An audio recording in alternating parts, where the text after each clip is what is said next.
In the heart of Manhattan, the Grand Central Conference Center buzzed with energy as 1,400 of the world's sharpest investors and innovators gathered for the Global Innovation Summit. It was a spectacle of wealth and ambition, with champagne flutes, glinting cufflinks, and murmurs of billion-dollar partnerships. But beneath the surface, old hierarchies quietly held their ground. Ava Thompson, founder and CEO of Sterling Capital, navigated the crowd with calm assurance. Her private equity firm had built a reputation not just for returns, but for its fierce commitment to ethical investing and underrepresented entrepreneurs. In a tailored navy suit, she exuded composure. Ethan Hayes stood near the stage, heir to Hayes' legacy and a man whose empire was rooted in tradition more than transformation. He eyed Ava with barely concealed disdain. Leaning toward his aide, he muttered, "Let's see what this diversity mascot has to say." The comment was low, but not lost on everyone. When Ava's name was called, the room fell silent. She ascended the stage, reaching out with practiced grace as Ethan stepped forward. For a moment, he extended his hand, then, checking his watch, withdrew it and turned away.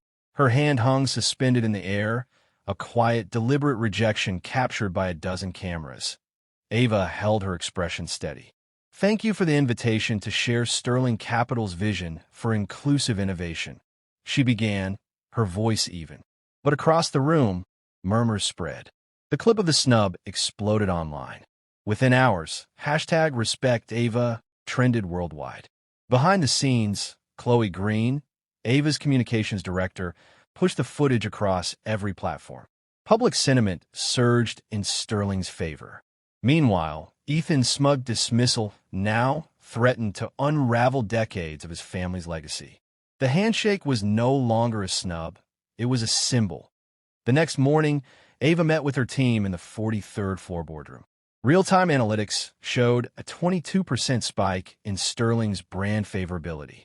Sterling's stock climbed, while Hayes' legacies dipped. Sarah Hayes, Ethan's daughter and CSR head, sat quietly across the table. Ava didn't waste time. That incident wasn't just personal, it was structural, she said. It exposed everything wrong with our industry, and we're going to use it. She revealed Project Phoenix, a three-pronged campaign to shift power from performative actors like Hayes to genuine equity-driven leadership. Phase 1. Acquire Nova Solutions, the logistics company integral to Hayes' legacy's operations. David Miller, Sterling's legal counsel, detailed how they'd quietly accumulate shares without triggering market alarms. By spreading purchases across shell entities and aligned investors, they'd secure a majority before Hayes caught wind. Phase 2. Report Hayes' legacy's irregularities. David confirmed the SEC would receive documents showing manipulated derivative trades.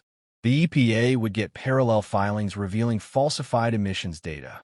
Both agencies would be forced to act, and Hayes would be required to disclose it all to shareholders. Phase 3. Public narrative. Chloe had already lined up a digital blitz. Infographics linking the handshake moment to broader failings at Hayes, paired with financial op-eds about authentic leadership. Influencers in social justice and finance were briefed. The hashtags #RespectAva and #EthicalInvesting were set to go live. Sarah, torn between blood and principle, added one critical layer. Sterling would reassure Nova's employees about job security and innovation continuity. "If we win the people, Hayes loses the foundation," she said. By day 2, Sterling crossed the 53% threshold. Nova's employees received a quiet internal memo announcing the change in majority ownership. Tension buzzed through the company's suburban HQ. Rumors flew. But the message from Sterling was clear. We're here to support, not gut. Back in Manhattan, Ethan Hayes was unraveling.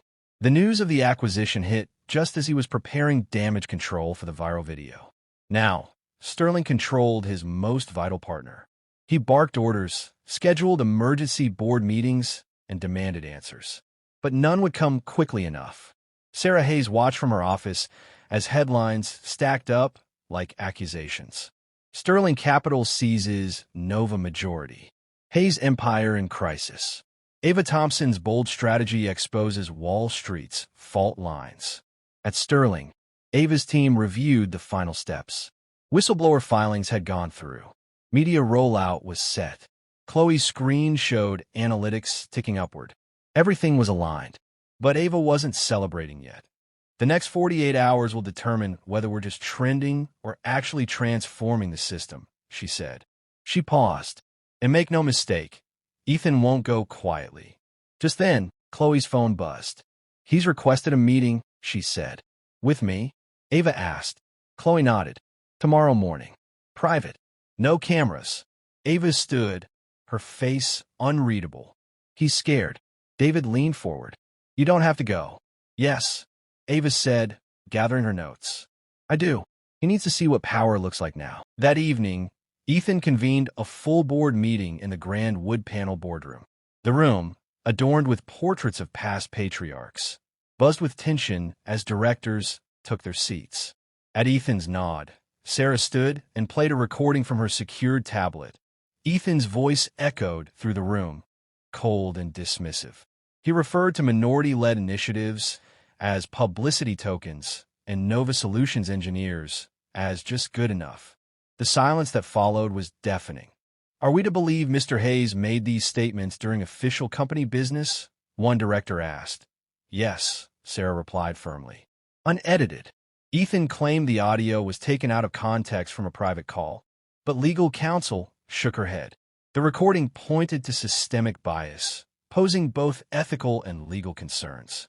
At the same time, Sterling Capital's legal team confirmed that the SEC had opened a formal investigation into Hayes Legacy's trades. The EPA also launched an audit into emissions reports at Hayes manufacturing sites. WY Morning headlines read, SEC probes Hayes Legacy, EPA audits, shares drop 15%. Panic spread internally. Ethan called an emergency virtual board meeting. Sarah calmly presented a timeline of trades, internal memos, and the recording. She recommended suspending Ethan's authority pending investigation. After deliberation, the board voted. 8 in favor, 2 against, 1 abstention. Ethan Hayes was officially suspended. Sarah was appointed to lead an interim crisis committee. As he sat stunned, the empire bearing his family's name began to collapse. Outside the boardroom, PR team scrambled. Chloe Green had already drafted the press release. Meanwhile, Ava Thompson at Sterling Capital monitored the fallout. Project Phoenix had entered its next phase, public reckoning. The next day, at the Grand Central Conference Center, where Ethan once dismissed her, Ava stood with Sarah and Chloe before a packed room of reporters.